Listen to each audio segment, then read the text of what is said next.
Hello, my name is Rich Moscoso, Senior Field Applications Engineer for AVer Pro AV.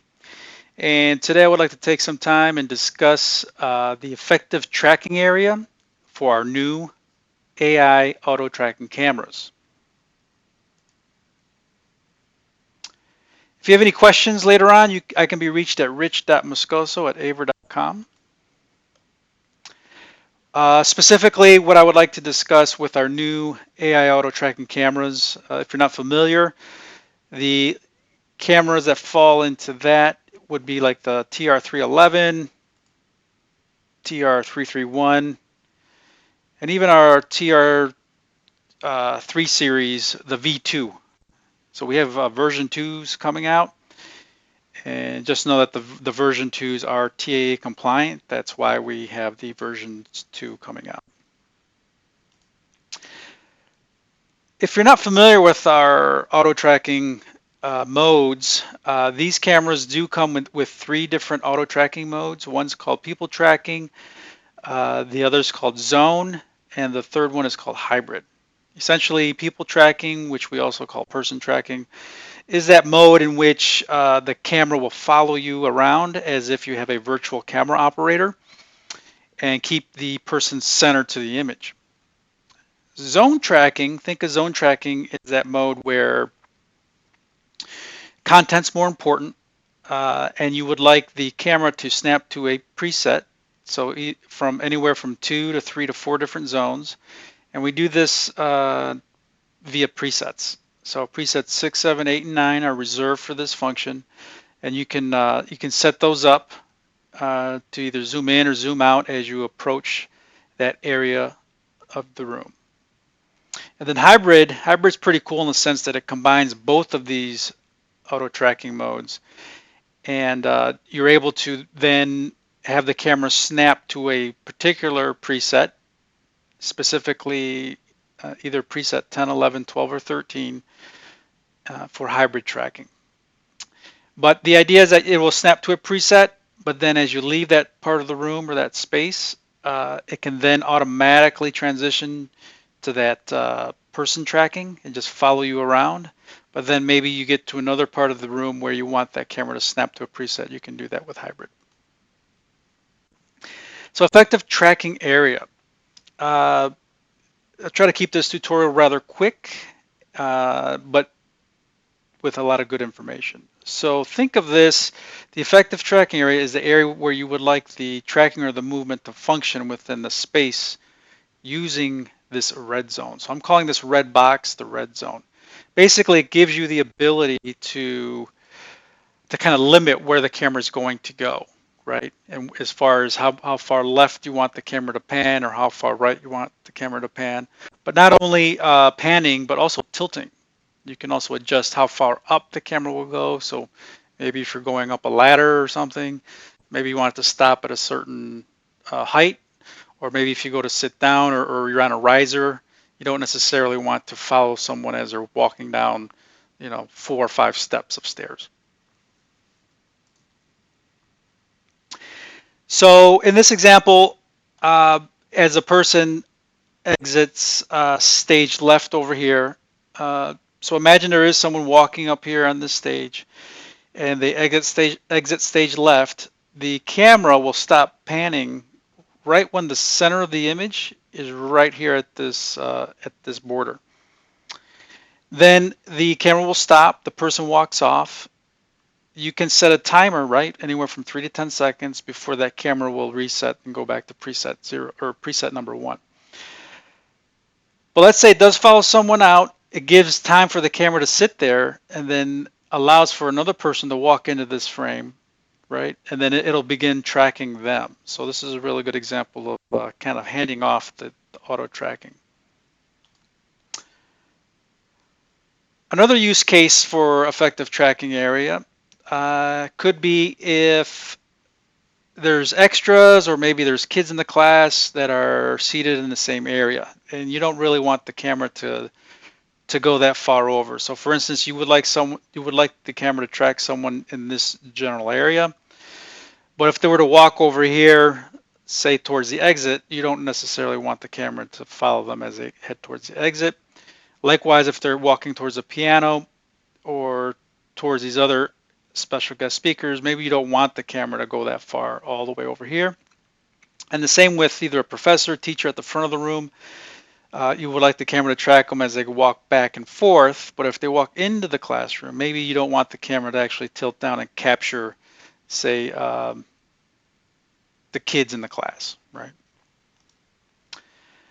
Another use case could be, maybe there's product information that's being worked on or information that's confidential, or maybe it's just a stack of boxes over here, but and you had no time to move them, and you would like a way for if you're walking around that the camera does not actually pan over as you walk over here, um, maybe to grab something, a cup of coffee or what have you. You don't want the camera to necessarily follow you all the way to where that information is or the stack of boxes. Please note that when you do use the effective tracking area, it will affect both presenter and hybrid modes. So just be cognizant of the fact that that area that you set up will affect both of those modes because they do appear. Once you check that this little checkbox in presenter mode, it will also check it in hybrid mode.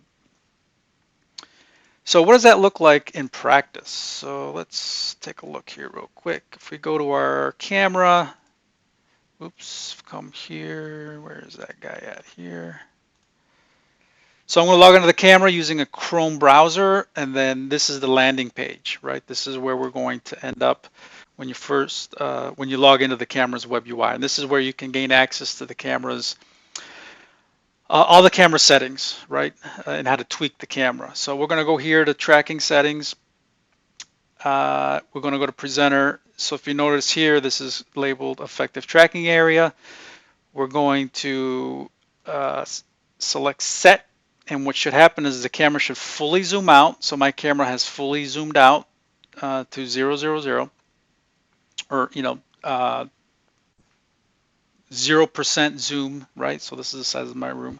And you will see this red rectangle or this red box. This is our red zone, right? So this red box has two smaller red boxes, and this gives you the ability to adjust, where do you want this camera to stop panning or even tilting, right? So I'm going to put it something like this. So the idea is that as the camera's panning to the right here, right around when the center of my image is at this vertical, it's going to stop. So it'll capture roughly this much, right? And then as I walk over here, it'll stop here and then still capture some of this over here. And then as I sit down, it will also allow me to sit down and the camera will follow me as well. So I'm going to select save. I'm going to select effective tracking area. As I mentioned before, if I select it here and I go to hybrid, it is still enabled. So it will affect that as well. So just be cognizant of that. So I'm going to turn this on. Let's see, I'm going to do this. So I'll give you a better look at this. So I set up my effective tracking area. As I mentioned before, if I were to sit down, it would actually follow me as I sit down. If I stand up, it's going to stand up because of that area I set. But notice when I walk to about here, the center of that vertical red line is right about here, and that's where it stops, right? So it gives me an opportunity to come over here, maybe say something to someone off camera. If I needed to sneeze, I could sneeze over here without it being a little bit awkward on camera. But since I'm still in the frame, it's still following me, but then you'll notice that it does stop right where I mentioned before, where that vertical is. Let's say I didn't want the camera to follow me as I sat down, or you didn't want to follow someone if say they dropped a pencil, right, or something, or a stack of papers. Doing this to go pick up those papers or whatnot may not look so natural. So we can adjust for that, right? So we go back to the web UI. I'm going to disable this for now. I'm going to select set. So that's what we had before. But this time I'm going to really limit, right, how far vertically it actually drops down. So I'm going to do that. I'm going to hit maybe a little bit further down like that. I'm going to hit save. and we're good to go. I'm going to enable it again. So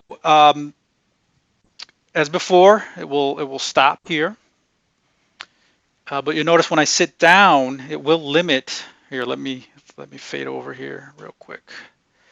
It will actually limit how far down it goes. It might be kind of hard to see, but if I were to go down lower, you notice that it didn't actually move on the vertical.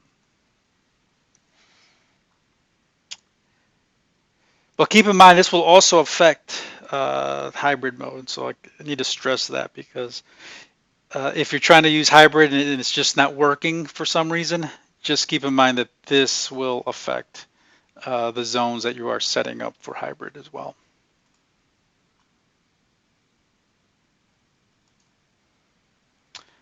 So that's it. I just wanted to put together a quick little video tutorial covering the effective tracking area. Thank you and good luck.